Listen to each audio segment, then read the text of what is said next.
ce livre sur l'animal et le pouvoir est le fruit d'une journée d'études que nous avons réalisée, Sophie Lambert, Vibert et moi-même, à l'UFR Droit d'Angers.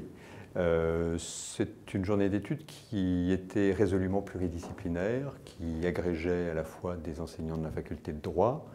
mais aussi donc, des historiens du droit, des politistes, des juristes, mais aussi un historien de Belleveille, Éric Pierre, qui a consacré sa thèse à la question des animaux et la protection des animaux au XIXe siècle en France, ainsi qu'un géographe, Christian Pillet, qui a travaillé aussi sur ces questions, notamment de la cohabitation, la difficile cohabitation entre l'homme et l'animal dans l'espace, et notamment dans les zones périurbaines aujourd'hui. Et puis deux enseignants-chercheurs de l'Université de Limoges, qui est un très gros centre de recherche sur le droit des animaux, en particulier une logique qui a été mise en œuvre par son directeur Jean-Pierre Marguenot sur ces questions et qui anime une revue trimestrielle de droit animalier. Et donc il s'agissait, à travers cette journée d'études et donc ensuite ce livre publié aux presses universitaires de Rennes, il s'agissait de montrer sous un angle pluridisciplinaire la mutation des représentations et des pratiques liées aux relations entre l'animal et le pouvoir, et plus largement entre l'homme et l'animal. Donc c'est une approche qui se situe dans le temps. Chronologiquement, si vous voulez, le livre est structuré autour de trois grandes parties. Une première partie qui balaye un spectre large, qui irait en gros de l'Antiquité à nos jours, et qui s'attache à analyser les mutations, les évolutions de l'animal, d'un animal qui pendant longtemps a été réifié, considéré comme une chose, jusqu'à un animal qui aujourd'hui est protégé, et on y reviendra peut-être sur toutes les mobilisations qui s'opèrent autour de la protection des animaux et de la question de la souffrance animale. Ensuite, une deuxième partie qui porte sur l'animal à la fois institutionnalisé et symbolisé, c'est-à-dire surtout l'animal dans le champ politique, à la fois à travers la symbolique, ce que fait Xavier Martin à travers son étude sur la symbolique animalière napoléonienne, entre l'aigle napoléonien et l'abeille, deux animaux emblématiques en fait du règne de Bonaparte, et ensuite des approches plus contemporaines, celle de Jimmy Chariot sur, par exemple, la visite du président de la République au Salon de l'Agriculture, ou mon approche sur le chien du président. Et puis une dernière partie sur la période vraiment plus contemporaine, en gros depuis le XXe siècle, qui s'attache à la confluence du droit administratif, du droit de l'environnement et de la géographie, à justement aborder la question de la place de l'animal dans la société, à travers la prise en compte évidemment d'une protection des animaux, la réintroduction d'un certain nombre d'animaux, d'ours dans les Pyrénées, de loups. Ce matin, il y avait un article dans Le Monde qui évoquait la présence de loups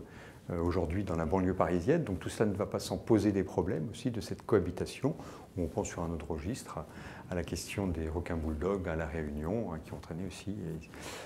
la prise en compte d'un certain nombre de normes juridiques pour protéger cette fois-ci à la fois les animaux, mais aussi les nageurs ou les surfeurs. Donc voilà un petit peu le contexte général de cet ouvrage.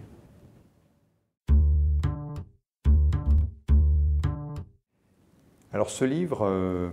en fait, il répond à une pluralité d'interrogations. Sur le plan personnel, ayant travaillé il y a quelques années sur François Mitterrand, mais dans un tout autre rapport, dans le rapport de François Mitterrand à la symbolique lettrée, il m'était arrivé souvent de rencontrer des photographies de Mitterrand avec son chien, notamment son labrador baltique ou l'un de ses labradors. Donc il y avait là une question qui au début était un petit peu anecdotique. Ensuite, dans le cadre d'un cours, j'ai été amené à m'intéresser à ce qu'on appelle le storytelling, dans un cours de master sur la question de la communication politique, et la question du storytelling, notamment aux États-Unis, où l'on voit par exemple dans la campagne américaine de Barack Obama, le rôle qu'a pu jouer la recherche d'un chien pour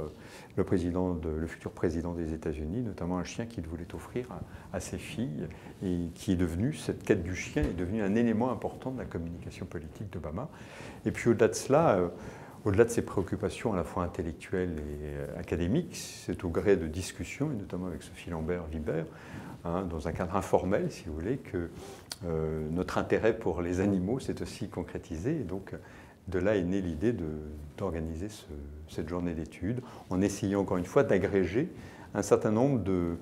de recherches qui avaient eu lieu à Angers. J'évoquais les travaux d'Éric Pierre sur ces questions. Donc il y avait là un noyau dur, si vous voulez, qui allait permettre éventuellement d'étendre un petit peu le champ, le prisme d'investigation. Voilà un petit peu la genèse de ce travail.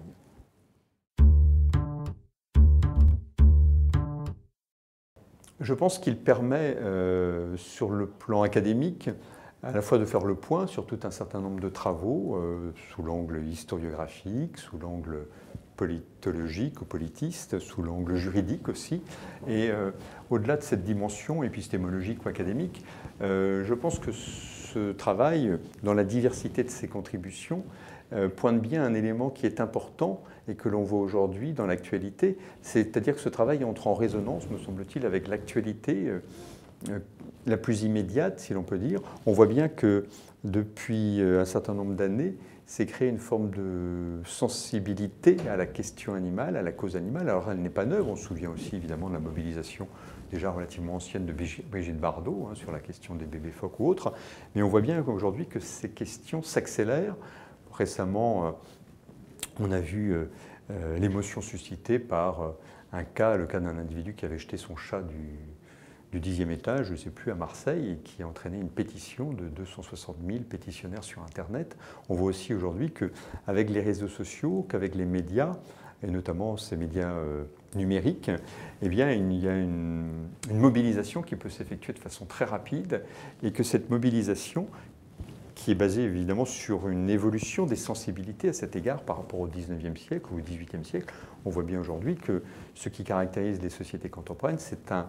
c'est un régime de sensibilité qui s'est différencié et qui est marqué notamment par ce qu'on pourrait appeler une forme d'abaissement des seuils de tolérance à la violence et au spectacle de la violence. Ce que l'on pouvait considérer comme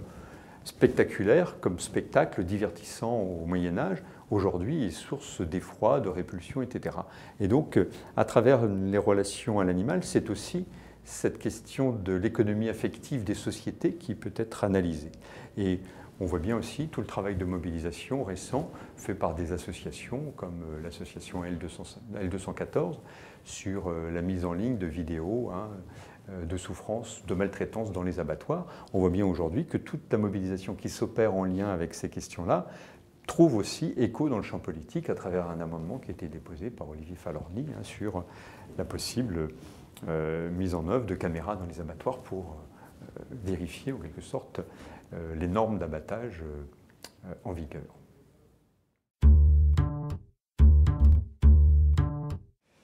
Alors, comme c'est un ouvrage collectif, le meilleur moment, souvent, de ce type d'événement, c'est la journée, lorsqu'elle se déroule sans accroche, ce qui était le cas, plus ou moins, en dépit de quelques problèmes de météo qui avaient empêché un ou deux intervenants de nous rejoindre. Mais donc, c'est toujours cette journée qui était à la fois un lieu de sociabilité, un lieu d'échange et aussi un lieu de convivialité qui a permis d'aboutir à la publication de cet ouvrage collectif.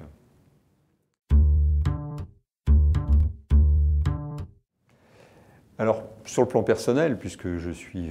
là pour parler aussi en mon nom, mais enfin au nom du collectif, mais cette recherche, pour moi, elle s'intégrait dans un ensemble de travaux qui portent aujourd'hui sur ce qu'on pourrait appeler la communication politique au sens large, et plus spécifiquement la communication non verbale. Donc j'ai beaucoup travaillé sur les intellectuels à une certaine époque, sur les voyages et les récits de voyage aussi des intellectuels dans les pays communistes. Et puis aujourd'hui, j'ai ouvert à un nouveau champ, en quelque sorte, qu'on pourrait appeler